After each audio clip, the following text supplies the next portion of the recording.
Hello Wombats, I thought we'd read a story today while we're staying safe at home, so I chose Little Red Riding Hood from our favourite story box. Little Red Riding Hood loved reading books, always curled up inside crannies and nooks. She read in the bathroom, she read on the porch, she read late at night by the light of a torch. Flicking through pages her little head bowed, dreaming up stories and laughing out loud. But one day her mother said, "What are to do?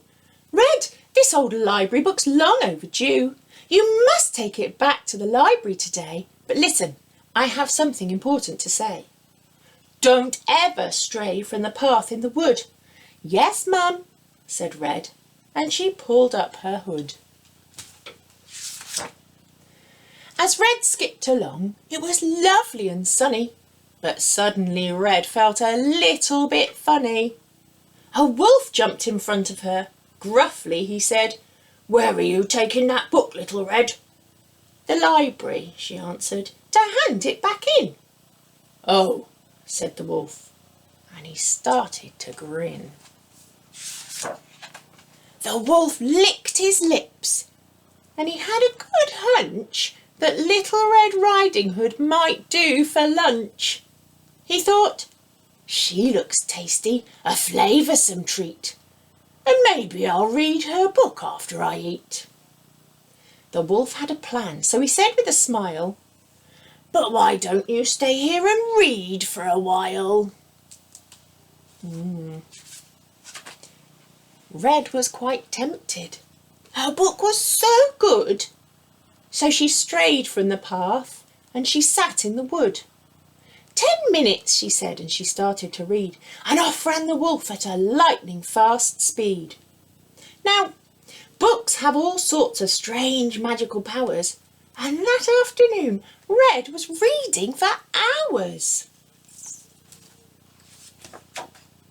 Meanwhile, at the library, what a barbarian! Wolf had tied up Mrs. Jones, the librarian. He put on her glasses, her colourful smock, and said to himself, "Red is in for a shock." A few minutes later Red opened the door. "Come in," said the wolf with a wave of his paw.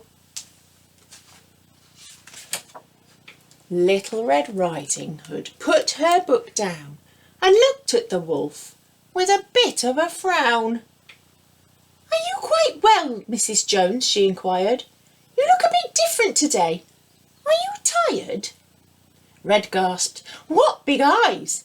And then Wolf, with a sneer, said, "Yes, all the better for reading, my dear." Red said, "Your ears are hairy as well." "And what," asked young Red, "is that terrible smell?" The wolf ripped his smock off and sprang from his seat. "Enough," cried the wolf, "now I'm ready to eat." "You can't eat her up," the librarian blubbered, and with a loud heave she flew out of the cupboard. "That's just such an obvious ending," she sighed. "We've heard it before. You at least could have tried. The wolf eats the girl up. Well, that's nothing new." "What?" the wolf puzzled. "But that's what wolves do. Wolves are the bad guys, it says in my book." Little Red Riding Hood gave him a look. "The wolf ate the girl up in one big gulp. Ha!" She sat by the wolf and, despite her unease, said, "Stories can end any way that you please." "You don't like an ending," Red Riding Hood said. "Then change it. Arrange it again in your head. Just switch it and stitch it up some other way." A wolf nodded slowly and whispered, "OK." A beanstalk grew up from a crack in the floor. "Come on," Snow White shouted, "it's time to explore." Peter Pan noticed the fairy dust settle. "And now you can fly," he told Hansel and Gretel. So back in her castle deep under the sea, the mermaid invited the wolf round for tea. Aladdin jumped back and he gave a loud shout as his fairy godmother tumbled right out. Which stories did you spot there? Wolf thought for a moment. "A book of my own?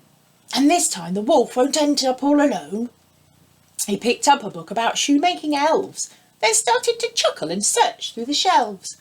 I found it, he shouted and danced a few jigs, then borrowed a book about 3 little pigs. Little Red Riding Hood walked through the wood, the moon shining down on her little red hood. She curled up that night with a book in her hands and dreamt of huge dragons and magical lands. For whilst leaving footpaths should never be done, straying from stories is all kinds of fun. Shall we see what the wolf imagined he was doing with the 3 pigs? Oh, look at those. He's having lots of fun. I hope you're having lots of fun at home. Hope you enjoyed our story. And stay safe, be good, and hopefully we'll see you soon. Bye-bye.